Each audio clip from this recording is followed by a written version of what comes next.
వస్తుందో తోక తోక కత్తిరించే బాధ్యత నాది. దగ్గర పెట్టుకొని దగ్గర పెట్టుకున్నాను. మీరేమి పీకలేరు, మీరేమి పీకలేరు. మీ నాయకుడు రేవంత్ రెడ్డి గాడే ఏం పీకలేడు. వాడో వానికి మాత్రం పొట్టోనికి మాత్రం ఒకటే చెప్తున్నాను నేను, రేపు మొక్కుకో మొక్కుకో, ఎన్ని దేవుళ్ళు ఉన్నారో అన్ని దేవుళ్ళకు మొక్కుకో. తప్పిదారి మళ్ళా గులాబీ జెండా గెలిచిందా పొట్టోడా నీకు ఉంటుందిరా. కేసీఆర్ ని పట్టుకొని లేకపోతే కేసీఆర్ ని పట్టుకొని ఎటువంటి మాటలు మాట్లాడతావు? ఎవడరాను నాకు అడుగుతా.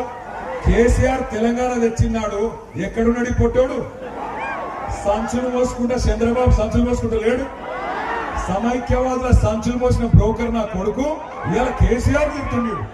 అందుకే అంటున్నా, ఒక్కసారి లంగ మాటలకు దొంగ మాటలకు మోసపోయి ఈ అవలగాళ్ళకు అవకాశం ఇస్తే, ఆ రోజు చెప్పిండు వాడు ముందే ఏమన్నాడు, వెనకటి రోజులు తెస్తా అన్నాడు. మీరు ఏమో తెస్తారో అనుకున్నారు, వచ్చినాయి వెనకటి రోజులు. మళ్ళా లైన్లలో నిలబడే రోజులు వచ్చినాయా? యూరియా బస్తా కోసం మళ్ళా చెప్పులు లైన్లో పెట్టే రోజులు వచ్చినాయా? కానీ గుర్తు పెట్టుకోండి, కేసీఆర్ ఉన్నప్పుడు ఒక ఆటో అన్నకు ఒక 500 రూపాయలు ఇస్తే పొలం కాడ మంచిగా యూరియా బస్తాలు వేసిపోతున్నాయి. అవునా కాదా? ఇలా ఉన్నదా పరిస్థితి? ఇంకొక మాట నేను అడుగుతా మిమ్మల్ని, కేసీఆర్ ఉన్నప్పుడు ఎట్లా చూసుకున్నాడు? ఒక కన్న తండ్రి పిల్లలు ఎట్లా చూసుకుంటాడో అట్లా చూసుకున్నాడు. ఇక్కడ ఎవరైనా బీడీలు చుట్టే అక్కజల్లలు ఉన్నారా? ఇక్కడ బీడీలు చుట్టూ లేరా? అట్లా ఒంటరి మహిళలు ఎవరు ఉన్నారా? కేసీఆర్ గారు ఎప్పుడైనా ఓట్ల కోసం అబద్ధాలు చెప్పిండా? పొట్టోలు లెక్క ఓ నేను గివి చేస్తా గవి చేస్తా నరికిండా? 6 గ్యారంటీలు 100 రోజులను అబద్ధాలు చెప్పిండా? ఓట్ల కోసం చెప్పిండా? చెప్పలే.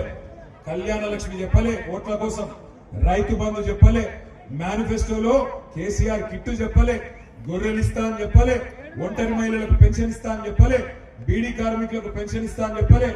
ఏ నీ దండం పెట్టి తాగురా, ఏం చెవులు నా చెవులు ముట్టుకుంటే నేను ఇట్లా మాట్లాడు తాగు, నేను ఆగు, నీ దండం పెడతా ఆగబట్టు ఆగబట్టు ఆగు మస్తు కూడా మళ్ళా.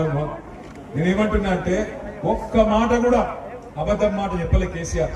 గెలిచినాక కడుపులో తెలంగాణ మీద ప్రేమ ఉన్నాడు కాబట్టి, తెలంగాణ దుఃఖం తెలిసినాడు కాబట్టి, తెలంగాణ పేదల గురించి గుండెల్లో ఆర్తి ఉంది కాబట్టి కేసీఆర్ గారు మాట ఇవ్వకపోయినా ఒక ఆడపిల్ల లగ్గం చేసుకుంటే మేనమామ లెక్క 1,116 రూపాయలు ఇచ్చింది. అది చూసి కాంగ్రెస్ వాళ్ళు ఏమన్నారు, 1,00,000 రూపాయలు ఎప్పుడు వస్తున్నాయో ఏందో, మేము తులం బంగారం ఇస్తాం నీదికెళ్ళి అన్నారు. ఇక మా ఆడపిల్లలకు బంగారం సెంటిమెంట్ బాగా పాడైతుంది. బంగారం అనగానే ఆయనతో కలవడ్డారు. ఏమైంది ఇప్పుడు? బంగారం వస్తుందా? నేను ముందే చెప్పిన మీకు, వీళ్ళు బంగారం ఇచ్చేటోళ్ళు కాదు, మెడల పుస్తకాలు ఎత్తుకపోయి దండుపాలెం దొంగలు వీళ్ళని చెప్పిన. దండుపాలెం దొంగనా కొడుకుని